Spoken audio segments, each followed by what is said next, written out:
Welcome to Nonprofit Stories, inspiring tales from Silicon Valley.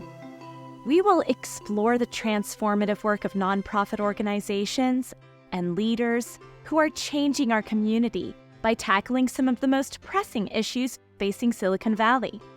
So without further ado, let's dive into this exciting conversation.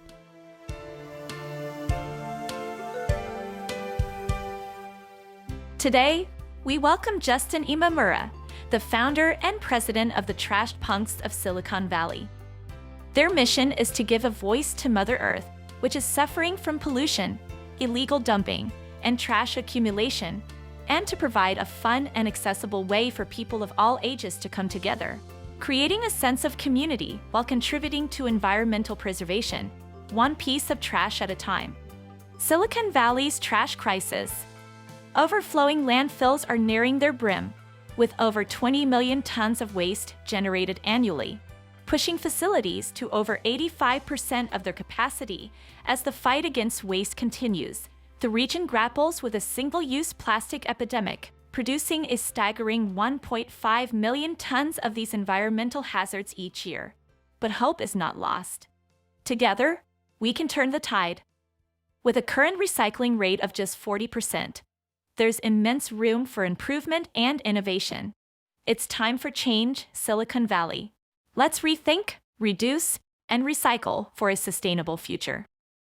Justin, welcome to the show. Thank you. Thanks for having me. Love it. It's very comfortable in here. Absolutely. Please tell us about the history of your organization. Who do you serve and how did it all begin? Yes. So first, we serve the environment. That is who we serve. And it started out in 2017. And it really came alive, if you will, just with my daily drive to San Jose. So I'm born and raised in San Jose, California. And on my daily commute to downtown San Jose, I started seeing my city that I'm born and raised in kind of deteriorate slowly. And just seeing a lot of illegal dumping, a lot of trash on the sides of the freeways and our parks. And I wanted to do something about it. So I did a ton of research and found out that the city just doesn't have enough resources to really combat all the illegal dumping, all the trash that has been accumulating throughout the entire Bay Area, and specifically Santa Clara County. And so upon my research, I checked out to see if there's any other organizations out there that were doing like-minded things. Right. And so I met with a couple organizations, two other nonprofits, one called South Bay Clean Creeks Coalition, and another one called Keep Coyote Creek Beautiful. And they actually mentored me for a couple months just to kind of give me like the ins and outs of how to run a nonprofit, but even beyond that, just how to do a basic event. And so after kind of doing some research and figuring it out, I personally felt called to start this organization. And really what it was at first was just a weekend cleanup once a month, going to an under-resourced community in San Jose and blessing the community by just cleaning up trash with some friends, group of 10 people on the weekends, in the mornings, just having fun together, building community. And that's really how Trash Punks started out in San Jose, just one small idea, and now it's expanded pretty significantly within the past 6 years. And why are you personally passionate about the work which you do? Yes, I am super passionate about the work that I do because I love our environment and I feel strongly that our environment needs a voice.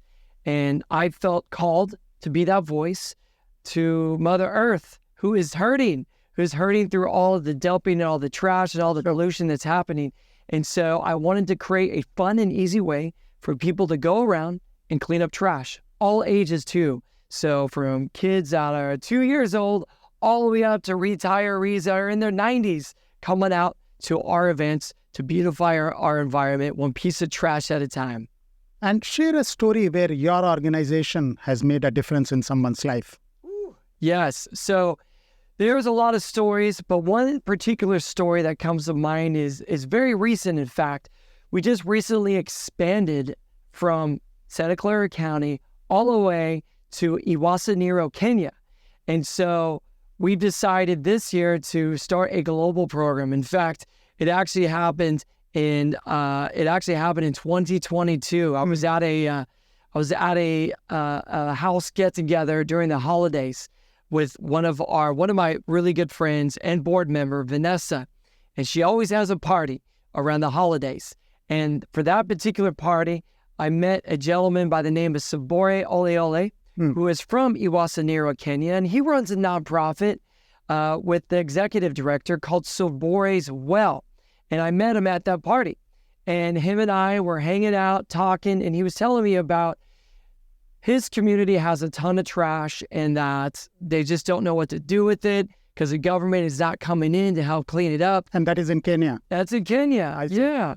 And that the community is suffering.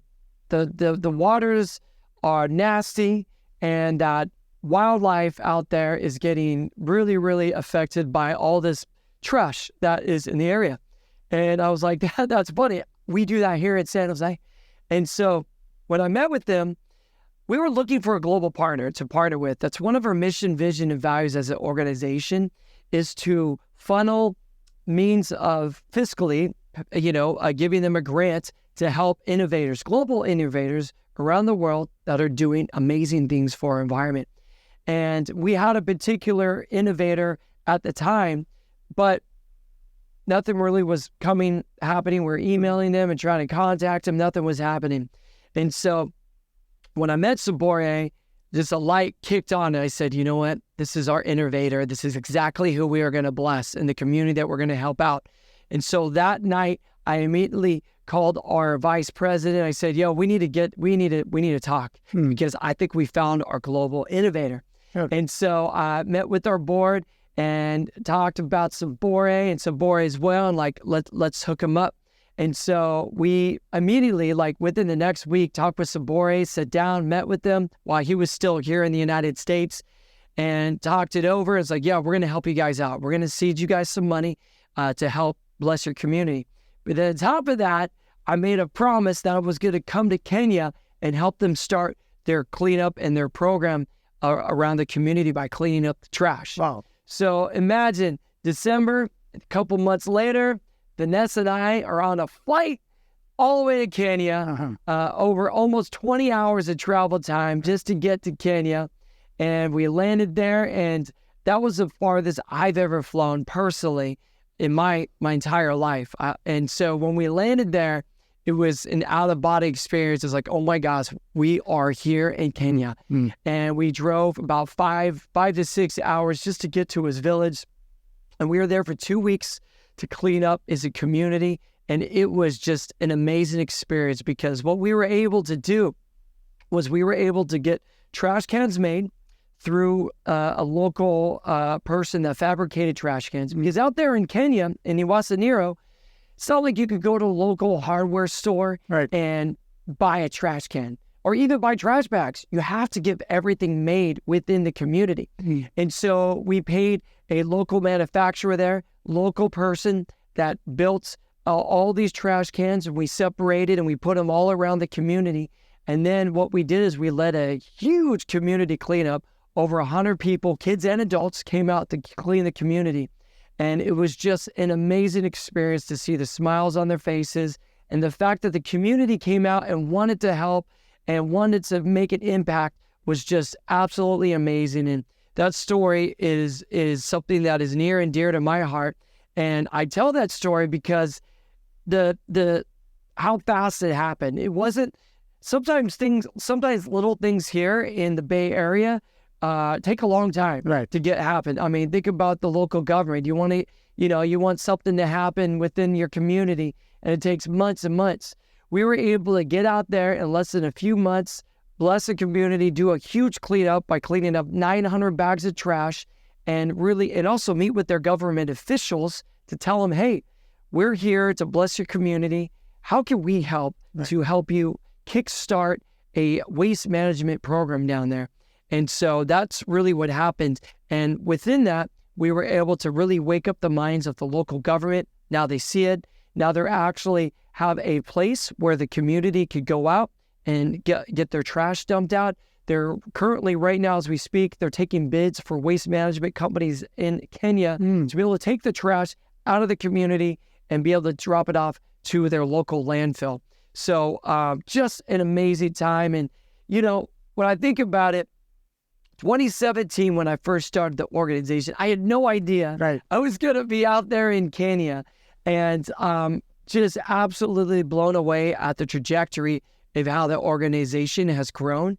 And I cannot be more thankful enough for all of our volunteers and all of our board members. But on top of that, just all those that have generously donated to our organization and saw the mission and vision of what the Trash Punks is all about. And so that's a very long answer to your question of a story, but we got a lot of other stories, but that one is one that is near and dear to my heart. So locally, one of amazing stories is there's a young gentleman by the name of Nima, and he's one of our very first volunteers back in 2017. And back then, he was in elementary school, and now I believe he's in maybe 5th or 6th grade now here in San Jose. And he wanted to do something to help Kenya out. And so what he did is he took his duck eggs and he would sell it on the weekends to generate money and funds, as was able to give us a couple $100 to send over to Kenya. Now here in the Bay Area, wealth is there's a lot of people that are making a lot of money here.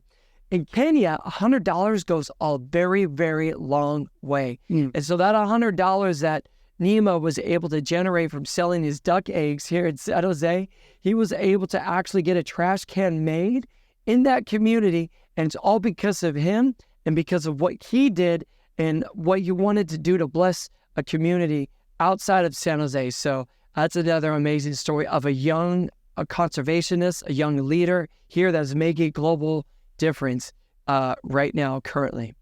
And what specific programs do you run to help those in need? Yes. So we have a couple different programs currently that we have. We have our trash cleanup events that happen all across Santa Clara County. So with our trash cleanup events, we do parks, we do streets, we do waterways. And actually in those particular events, what we do is we actually even host private corporate events too. So for example, we're going to be partnering up with Cisco, where they're going to come and do a big volunteer cleanup day. So we're going to have them coming on out, and we're going to lead a waterway cleanup and be able to lead their employees and have fun today and build community. And they'll be able to connect with other employees within their organization. And we get to sweat together. We get to do something positive for our environment. And it really brings the team together just around doing something positive. So we do trash cleanup events, and we do another important event, which is called electronic waste recycling. I see. A lot of people think that they could just throw their electronic waste in the trash and it goes to landfill, but that is highly, highly toxic and really bad for our ecosystem because it leaks harmful chemicals into the soil, which then leaks into the soil, into the water, and it's really bad. So we also host free community and business electronic waste recycling drive-thrus. So imagine a drive-through, you're going to drive through and grab like your favorite fast food restaurants. That exact same concept, except you drive up, you open up your trunk, our volunteers take out your e-waste and they place it in bins and you're off. You're gone. Less than 1 minute transaction. So you come in, drop off your stuff, and then you could go on knowing that your e-waste is recycled properly. And the other event or program that we do is we do presentations. So we do presentations for schools, groups, and also corporate groups, businesses as well. More of education. Yes, exactly. To teach kids and adults how to recycle properly. And that's something that a lot of people just don't understand. Like, does this go on compost? Is this recyclable? Is this landfill? So we have a really fun and easy way and a very interactive assembly or talk, if you will, slide deck that shows videos and different photos of how to recycle properly in a really fun and innovative way. So we've been able to go to Title I schools here in the Bay Area to teach kids and also adults too, teachers, how to recycle properly. And it's surprising that, people like, oh my goodness, I thought I could compost that, but I just found out I can't. And those are really, those are some of the 3 key programs that we're doing. And then lastly, our Project Pickup, which is the one that I was talking about earlier, what we expanded out to Kenya, which is our global program, Project Pickup. And within Project Pickup, what we do is we go to under-resourced communities in different countries. And our first one is in Iwasaniro, Kenya. And we are able to help them out to be able to clean their environment, and also partnered up with Sabori as well, another amazing nonprofit that is bringing clean water to that community. A typical problem homeowners have when wanting to buy a new home is whether to sell first or buy first. Either way is risky. When ready to look for a new home, TradeMyHome.com, powered by Your Home Sold Guaranteed Realty, offers an upfront guaranteed cash offer on your current home. Are you moving in the next 3 to 6 months? Text PAIR to 408-740-7400 for a free and no obligation professional equity appraisal report, exclusively for Nonprofit Stories podcast viewers. For more information, visit TradeMyHome.com or call 408-740-7400. Remember, at TradeMyHome.com, your home is sold guaranteed or we'll buy it. Share a story where volunteers have played a crucial role in the success of your organization. Great. Yes. Volunteers play a crucial role in every aspect of the Trash Punks. And here's why. Every board member, including myself, is a volunteer. None of us take a paycheck. I, as an executive director and founder, I don't take a paycheck at all. We are actually all volunteers. And so with that, every event could not happen without the volunteers. In fact, when we do our trash cleanup events, we do our e-waste events, the volunteers play such a crucial role in our events that we do. And it's about serving our environment. And we're about bringing the community together because one of our mission, vision, and values is that we believe in collaboration. And so we believe that doing life together is better than doing life alone. And especially coming out of COVID-19, the pandemic of isolation, right now we are facing a crazy time where people are dealing with a lot of anxiety, a lot of mental issues going on right now, and they're feeling isolated. And so we believe strongly that we need to bring people together. We need to bring people out of isolation, be out of their homes, out of their screens, and come into community, because that's where transformation can happen. Share a story around some of the unique challenges your organization has faced, and how do you resolve them?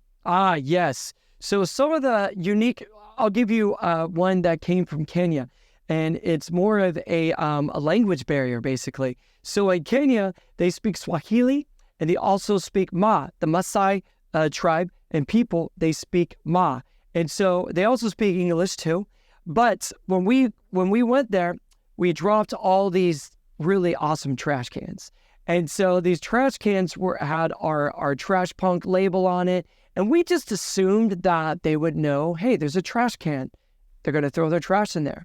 Well, we set these trash cans up. We slept over one night, woke up. We're like, the trash can's going to be filled. It's going to be amazing.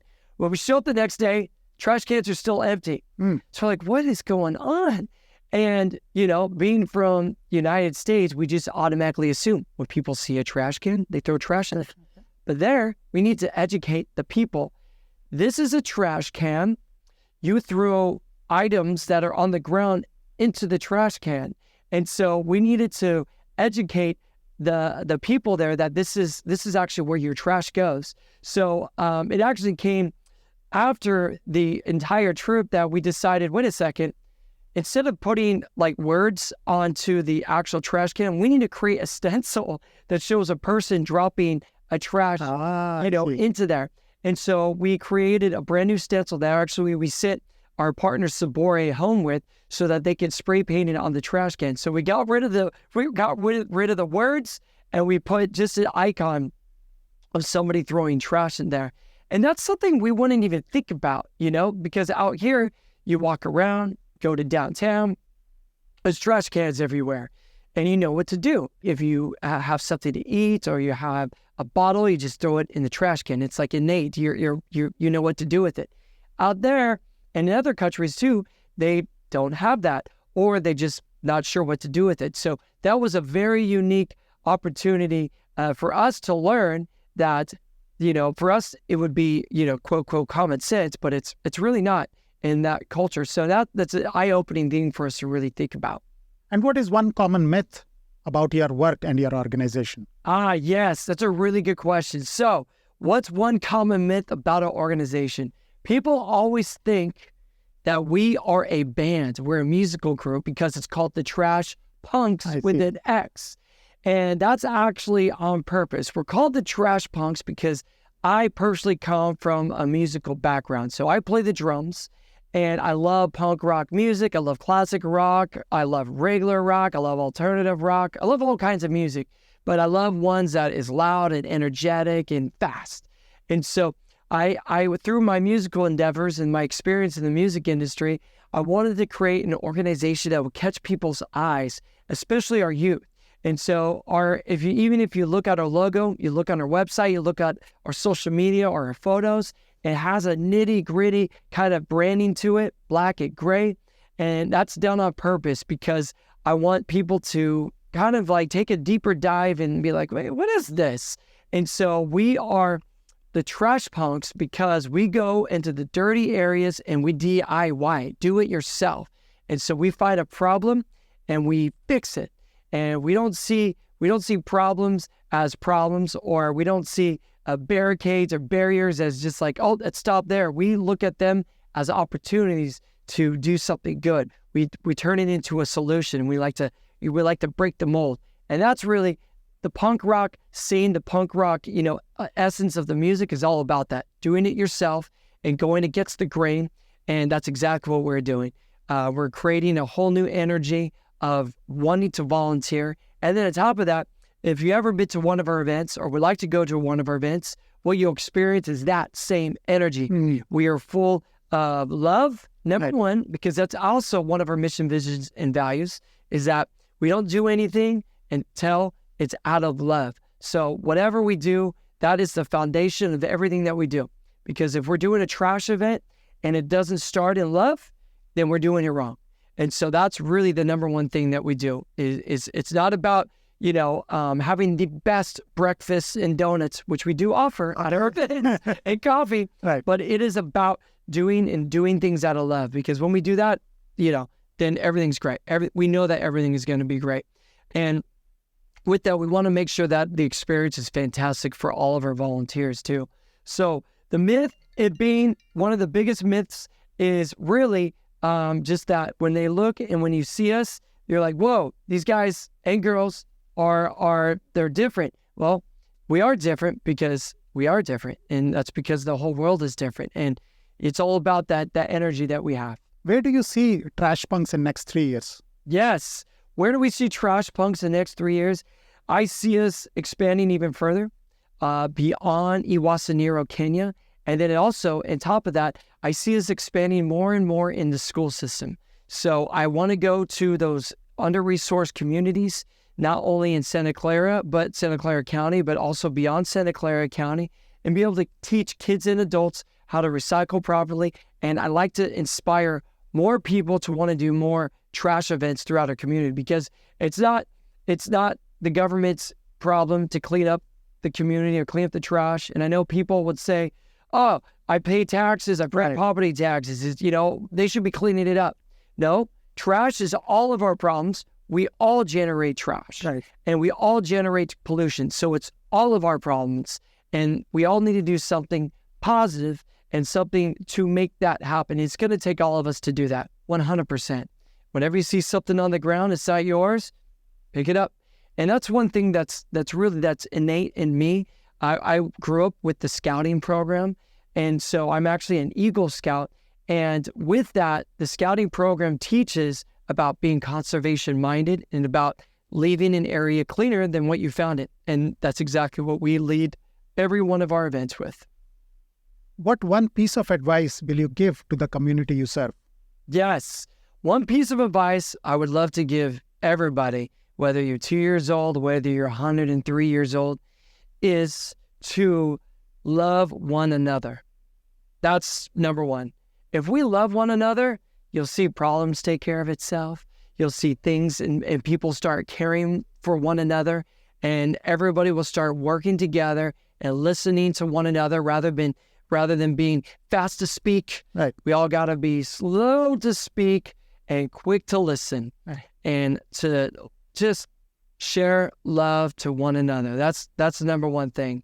And number two, if I could say another two thing, is to, because we're talking about the environment here, is to take care of the environment and find really practical ways that you can conserve. Yeah. Maybe it's something as simple as, you know what, instead of using water bottles all the time, going to your big box store and buying a pallet of water bottles, I'm going to get a reusable water bottle. And on top of that, I'll get a water filter, to keep refilling it up. Instead of buying plastic bottles and, keep doing that over and over again. Think ahead before you do that. That's two very simple things to do to better take care of our environment and really keep ourselves sustainable too. Thank you, Justin. It was such a pleasure to speak with you today.